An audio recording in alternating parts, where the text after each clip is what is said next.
morning, dear students. How are you? I hope you all are fine and taking good care of yourself. Students, आज का हमारा topic है इक्को marginal utility. इससे पहले वाली वीडियो में हमने किया था law of diminishing marginal utility. आज हम इसका सेकेंड लॉ पढ़ेंगे, इक्को मार्जिनल यूटिलिटी। इस लॉ को भी गोसन ने ही प्रोपाउंड किया था 19th सेंचुरी में। ओके, 19th सेंचुरी में फ्रेंच इंजीनियर गोसन ने प्रोपाउंड किया। फर्स्ट लॉ गोसन का था law of diminishing marginal utility, तो उसको फर्स्ट लॉ बोला जाता है। और ये है second law, equi marginal utility, so it is known as second law of Gossen. इस लॉ में बताया गया है कि कैसे एक कंज्यूमर अपनी लिमिटेड इनकम को कंज्यूम करता है ताकि उसकी सेटिस्फेक्शन मैक्सिमम हो सके। अब डॉक्टर मार्शल ने क्या कहा है इस लॉ को? डॉक्टर मार्शल ने भी इसका नेम रखा law of equi marginal utility.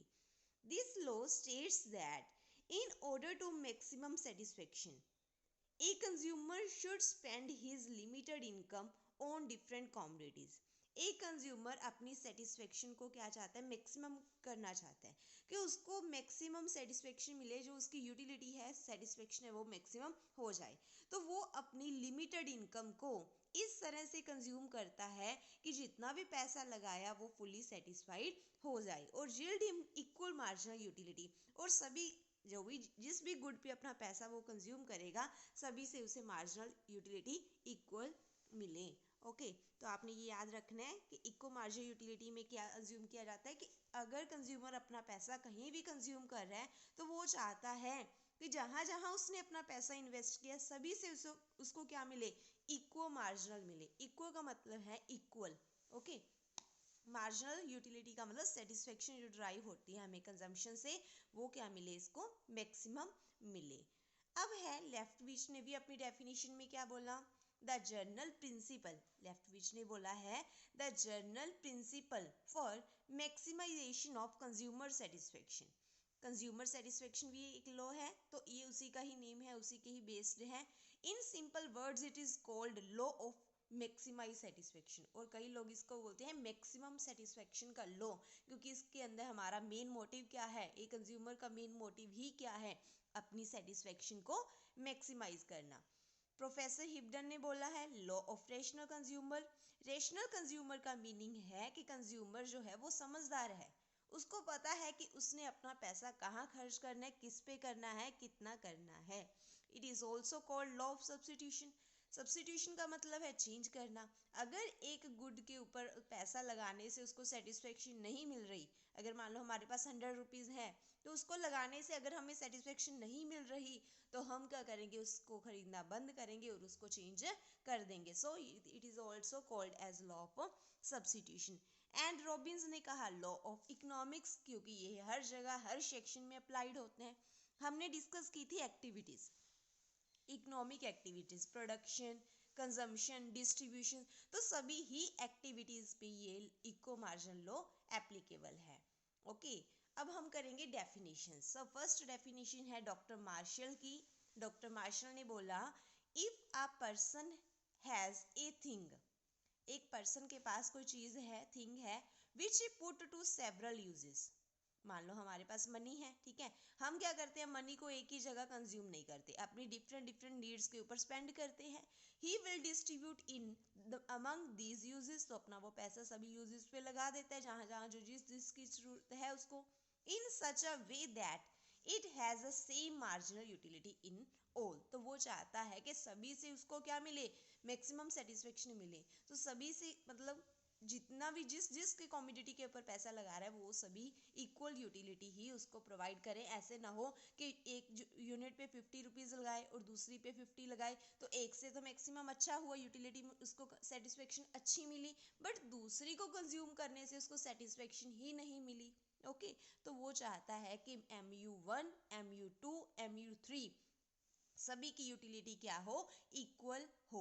तो marginal utility 1 divided by price, ये उसको कैलकुलेट करने का फॉर्मूला है। तो सेटिस्फेक्शन, सैमुअल्सन ने यही बोला है, a consumer get maximum satisfaction consumer maximum satisfaction कब हासिल करता है? जब तीनों की रेशियो सभी ही यूनिट्स से उसको इक्वल मार्जिन मिलती है। तो इक्वल मार्जिन मतलब सभी से सेटिस्फेक्शन क्या मिलती है? सेम मिलती है, तो वो क्या है? मैक्सिमम सेटिस्फेक्शन स्टेज हासिल कर लेगा। mu1 is equals to 2 is equals to 3। Okay, तो ये सैमुअल्सन ने ही बताया है कि रेशियो क्या होनी चाहिए? सेम होनी चाहिए, सभी से हमें इक्वल मार्जिनल यूटिलिटी मिलनी चाहिए। नाउ अजम्पशंस क्या है इस लॉ की? फर्स्ट अजम्पशन है cardinal measurement of utility is possible. तो मैंने आपको ऑफलाइन क्लासेस में भी बताया हुआ है और ऑनलाइन में भी अब बता रही हूँ, रिपीट कर रही हूँ कि कार्डिनल मेजरमेंट पॉसिबल है। इकोनॉमिक्स ये अज्यूम करके चलते हैं कि जो हमारी सेटिस्फेक्शन है, सेटिस्फेक्शन को हम डिनोट करते हैं यूटिलिटी से। ओके, आपको ऑलरेडी बताया हुआ है कि यूटिलिटी का मतलब है सेटिस्फेक्शन, तो उसको हम मेजर कर सकते हैं कार्डिनल नंबर्स में, जैसे 1 2 3 4 like this. Okay, second assumption है कंज्यूमर इज रेशनल। रेशनल का मीन्स है समझदार, कि कंज्यूमर को सब पता है कि कहाँ कितना कब खर्च करना है। ये हम पॉइंट्स अज्यूम करके चलते हैं। थर्ड पॉइंट है income of the consumer remain constant. तो सभी चीज़ें क्या है? अज्यूम करके चलते हैं कि किसी में कोई चेंज नहीं आ रहा। अगर कंज्यूमर की इनकम 10,000 है तो वो सेम लेके चलते हैं कि हर मंथ उसकी 10,000 ही है। Okay, marginal utility of money remain same. हम मान के चलते हैं कि मनी की जो वैल्यू है वो भी क्या रहती है? सेम। हम अज्यूम करके चलते हैं इस लॉ को। जब इस लॉ की बात करेंगे तो ये अजम्पशंस आपने अच्छे से रीड आउट करनी है। Prices of commodity remain same. ठीक है, तो अगर एक प्राइस गुड का प्राइस जो है वो 1 रुपीज़ है, तो हम अज्यूम करके चलते हैं कि वो 1 रुपी ही है हर केस में। Commodity is divisible into small unit. हम अपनी जो वस्तु है, पैसा है, उसको स्मॉल यूनिट में कंज्यूम कर सकते हैं। Consumer take place at a time when it is time period, given time period के ही उसको हम कंज्यूम करेंगे। तो ये है आपकी असम्पशंस। Now explanation. आपको ये टॉपिक एक्सप्लेनेशन से अच्छे से समझ आएगा, तो ये ध्यान से समझना है।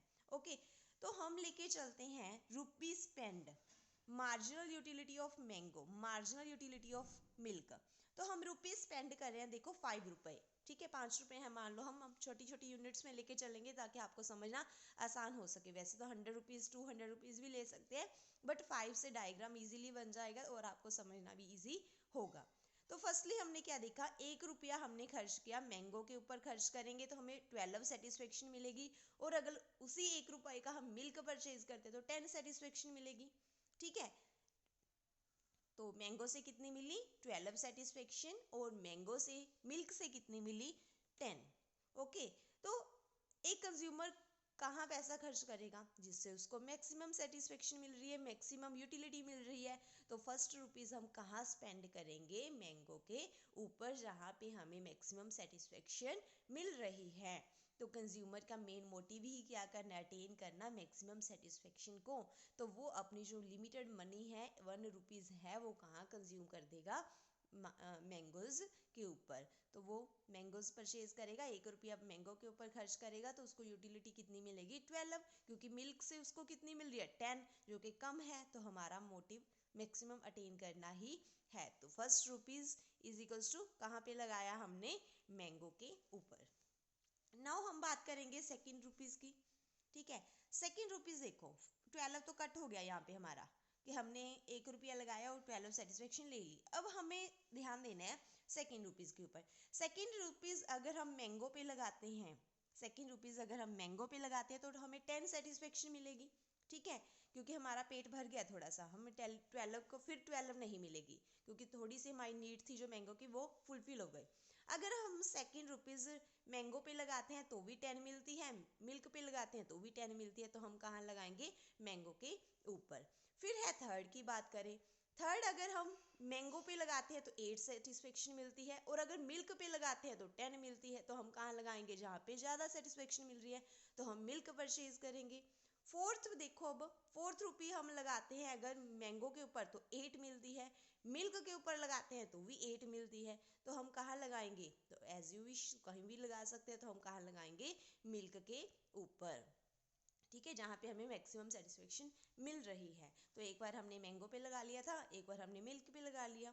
फिफ्थ रुपीज़ हमने स्पेंड करना है, तो मैंगो से हमें मिलेगी 6, ओके सॉरी 8, एंड मिल्क से हमें मिलेगी 6। तो जहाँ ज़्यादा है वहाँ पैसा हम अपना स्पेंड करेंगे, तो हम पैसा कहाँ लगाएंगे? मैंगो के ऊपर। ओके, तो इस तरह से हमने अपना पैसा कंज्यूम किया। पहले हमने लगाया था 1 रुपी मैंगो के ऊपर क्योंकि हमें 12 यूनिट्स मिल रही थी। सेकेंड यूनिट हमने लगाई मैंगो के ऊपर क्योंकि हमें 10 मिल रही थी, ज़्यादा थी, मीन्स सेम ही थी, बट हमने वहाँ पे लगाना सही समझा। तो सेटिस्फेक्शन देखो, ये ऐसे केसेस हैं जहाँ पे हमें सेटिस्फेक्शन क्या मिलती है? हाईएस्ट मिलती है। कोई भी और केसेस तुम चूज करके देखो, कहीं भी सेटिस्फेक्शन इतनी ज़्यादा नहीं मिलेगी।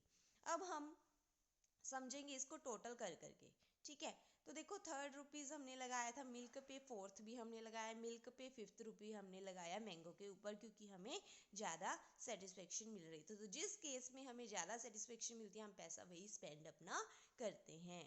ओके, तो अब हम इसका टोटल करके चेक करेंगे वन बाय वन। तो 1 रुपी, 1st रुपी हमने कहाँ लगाया था? जहाँ मैक्सिमम सेटिस्फेक्शन थी, तो 12 मिल रही थी। सेकेंड हमने लगाया 10 के ऊपर क्योंकि वहाँ पे सेटिस्फेक्शन ज़्यादा थी। 3rd रुपी फिर हमने लगाया मैंगो के ऊपर जो कि 8 दे रहा था, ठीक है। तो फिर 4th रुपी लगाया मिल्क और 5th लगाया फिर मिल्क के ऊपर। तो 2 यूनिट्स हमने मिल्क की ली और 3 यूनिट्स हमने मैंगो की ली। तो टोटल कितना आया यहाँ पे? 48। ओके, तो आप कोई भी और 5 चॉइसेस में से किसी को भी चूज करके देखो, 48 नहीं बन रहा, तो यही एक ऐसी यूनिट्स हैं जहाँ पे हमारा पैसा लगने से हमें सेटिस्फेक्शन क्या मिल रही है? मैक्सिमम मिल रही है। तो ओके, तो 48 से ज़्यादा किसी को भी टोटल करके देख लो, कोई भी 5 यूनिट को 48 नहीं बनेगा। तो यही एक ऐसी चॉइसेस है जहाँ पे हमें सेटिस्फेक्शन क्या मिल रही है? मैक्सिमम मिल रही है। 12, 10, 8, और उधर मिल्क की हमने कौन सी ली? 2 ली। 2 कौन कौन सी ली? 1st और 2nd, दैट इज 10 एंड 8। तो 5 यूनिट्स हमने लेने क्योंकि 5 रुपी है, तो 5 रुपी स्पेंड करने से हमें सेटिस्फेक्शन कितनी मिली? 48, and that is the maximum satisfaction which we drive from our consumption of limited income. Okay, अब हम इस पूरे टॉपिक को डायग्राम के थ्रू समझेंगे। टेबल से आपको 50% समझ आया, ओके, डायग्राम के थ्रू आपको 100% समझ आएगा। तो ध्यान से देखना है, हमने ये एक्स एक्सिस ड्रॉ की और वाई एक्सिस ड्रॉ कर ली। ओके, तो एक्स एक्सिस के ऊपर हमने शो करनी है रुपीज जो है हमारे 1 2 3 4 5। ओके, फर्स्ट वाला डायग्राम जो है वो मैंगो का है और सेकंड वाला डायग्राम जो है वो मिल्क का है। ओके, एक्सिस बनाई, अब हम वाई एक्सिस बनाते हैं। तो हमें सेटिस्फेक्शन कितनी मिल रही है? 2 4 6 8 10 12। तो इस तरह से आपने वाई एक्सिस भी ड्रॉ करनी है। ये दोनों ही टॉपिक सेम है, इको मार्जिनल और कंज्यूमर्स इक्विलिब्रियम। तो दोनों टॉपिक कंबाइंड करके ही मैंने आपको करवाए हैं, तो आपने यहीं से नोट्स बनाने हैं फेयर नोटबुक पे। ओके, अब हम बनाते हैं डायग्राम। सबसे पहले 1 मैंगो के ऊपर 1 रुपया लगाया, ठीक है, तो सेटिस्फेक्शन मिली 12। फिर दूसरा रुपया फिर मैंगो पे लगाया तो 10 मिली। तीसरा रुपया फिर हमने मैंगो पे लगाया तो कितनी सेटिस्फेक्शन मिली? 8 हमें मिली। अब हम जो अपना 4th रुपीज़ है, ठीक है, 3 रुपए इस पे लगा दिए, 2 रुपए बचे, तो 2 रुपए में से हमने 2 रुपए किस पे लगा दिए? अपने मिल्क के ऊपर। तो 1 रुपया लगाने से 10 और दूसरा रुपया लगाने से हमें कितनी मिली? That is 8। ओके, तो ये है मिल्क का और जो फर्स्ट डायग्राम था वो था मैंगो का। ओके, तो इस तरह से हमने ये डायग्राम बनाना है। तो यहाँ पे हमारी इक्वल है, देखो 8 पे दोनों इक्वल है, तो ये कौन सा पॉइंट है? इक्विलिब्रियम का पॉइंट, जहाँ पे हमारी सेटिस्फेक्शन मैक्सिमम है। 3 रुपए लगा दिए हमने, ठीक है, 3 रुपए इधर लगा दिए मैंगो पे, 2 रुपए हमने लगा दिए मिल्क के ऊपर, और हमें सेटिस्फेक्शन कितनी मिल रही है? 48। तो ऐसी कोई भी और चॉइस नहीं है जहाँ पे हमें इतनी ज़्यादा सेटिस्फेक्शन मिले।